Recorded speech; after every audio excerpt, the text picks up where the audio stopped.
Okay, my friends, Roger, Mudfast University, Hippocrates, 2,000 years ago, everything happens in the gut. All disease starts in the gut. Well, was he right? I think it was pretty damn close. And here's a way we can get out of this, and it's never going to be solved until we do the following. Okay, this video is just going to be literally that what we need is a database of gut bacteria. If we don't have that, we have no clue what is affecting your body. And what appears to be that the bacteria run you. You don't run your bacteria. Your bacteria, if they're not the right bacteria, they will destroy you. And if they are the right bacteria, they will be the nicest things that can happen to you. But you have to understand who's who. We don't even know who's who right now. Friend or foe, who knows? And then you say, well, I can't eat this food. Well, why not? The reason you can't is one bacteria is going to eat it in the wrong way and the other one's going to eat it in the right way. The stuff that you're eating. Simple as that. One makes a toxin, the other makes something nice for you. All right, here we go. Okay, so here we are back to Marguerite. We're talking back and forth. She says, no way. I'll keep reading all till it sinks in. Even John Jr.'s daddy sees big changes. He thinks I'm crazy, always looking for cures. I'm not taking no for the medical doctor. Prepare yourself for a lifetime of care. Your son will be living in one of them secure units with people with disabilities living. And that's what they told her. And she said that's what they tell them in the UK. Now, I said we're going to have to talk, and she sent me this about John. Here he is now. This is directly after, well, here it is right here, Roger. That's him, the same time as yesterday. I'll get you another one at 7:30. Now, she's taking them at certain times of the day because it only lasts 24 hours tops. And if she can't get it into him, it's all over. Now, she got it into him on this one, I believe. Let's see what happens here. Can you just...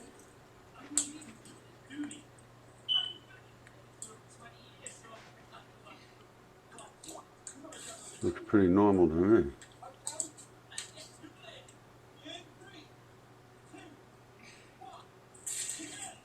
Now, and this is what she says they over there, they say he's brilliant, he's perfect. And as long as you can get that into him, this is the kind of response he has. He went and he started to learn how to play rugby or whatever they play over there. And he even kissed a girl at the soccer match or whatever match they have over there. But very, totally normal behavior. I don't see this as a big rocket science, discovery here. It just seems like, and every motor neuron disease that I can find is related to gut bacteria. Virtually every disease, put any disease that you might have, put it in, is followed by digestive disorders. I guarantee you it will reference that. All right, this is John when he doesn't have the probiotics. This is called stimming. He loses control of things and ends up getting very frustrated, breaking things and so forth. All right, this is just a very recent article, 2019, and it's a certified article here, U.S. National Library of Medicine, National Institutes of Health. And what it's saying is potential role for the gut microbiota, which is exactly what we're talking about, the bacteria in the gut, in modulating, adjusting the host circadian rhythms and metabolic health.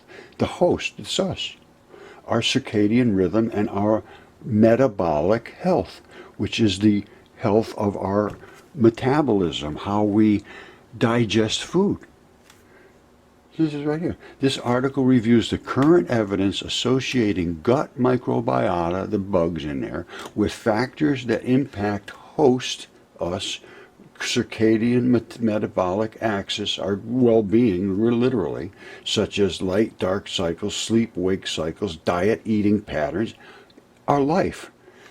We examine how gut bacteria possesses their own daily rhythmicity in terms of composition. It changes during the day. Absolutely stunning to see this because of what I will talk to you in a moment about. In other words, they change during the day, and their localization to intestinal niches and functions. Food is passing through you as you establish patterns at certain times of the day, and I think it affects the bacteria to have that pattern. They establish a pattern either around you or you around them. So I'm going to talk to you tell you something about a wonderful person and her wonderful son, John, Marguerite, John. I've been working with them for a while now. And John had serious autism. He still does. And eventually we started deciding that maybe he should try some probiotics. Well, I didn't decide that. I said, maybe see what happens, because his stool was very bad and his urine was a bad color, and he needed to adjust his microbiota. Right? That's not some medicine. This is get your stomach under control. This is natural stuff. This is not any intervention. And so what was she missing? Well, I said, well, I don't know. A friend of mine took Primal Defense. Give it a shot. Primal Defense by Garden of Eden. And it worked for him. And he really snapped back. Absolutely amazing. She said he went from a 2 to a 9. Now, here is the absolute stunner. You see, they're talking about circadian rhythm.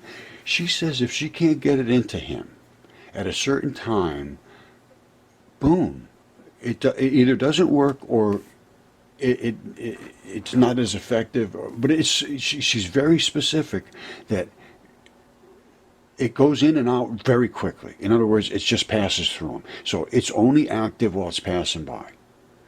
And apparently, if she gets it into him, it's almost instantaneous, the recovery, and it's almost instantaneous, the decline. So we need to reestablish it. So in other words, it's passing through. We know it's passing through. It does the job when it's there. It doesn't do the job when it's not there. So let's start from that thinking. So how do we get it there to stay there if it's supposed to be there? Well, somebody else is there. They've already established housekeeping. They're living in that spot. How do we stop them from living there? What are they living on? What is that new guy living on? Well, he's... All right, y'all have seen what a great effect it had on John, and I am going to more or less plead with you right now, because it's heart-wrenching to see some of the things that I'm confronted with. People seem to think that I have some answers. I really don't. I just look at things. I don't have answers. I have a lot of questions, and when I see something, I say, "Ooh, look at this." And this is what I'm saying. Look at this. It seems to have done something to help John, and if you can't see that, I don't know what else I can do to present it to you in any other way. So I think, and it's starting to turn this way, that the gut is the center of virtually all the problems, because it creates the products that you need to make your life healthy. And all you have to do is miss one or two or three of these little products, and that happens by missing one or two or three of these little bacteria. Bip, you got a problem. If we can isolate it, we're in good shape. So let's just talk about doing whatever we can do. Is there strong and weak and strong cycles of these things? Is there times when they're vulnerable? Are they dominant at a point? And is there a vulnerability period?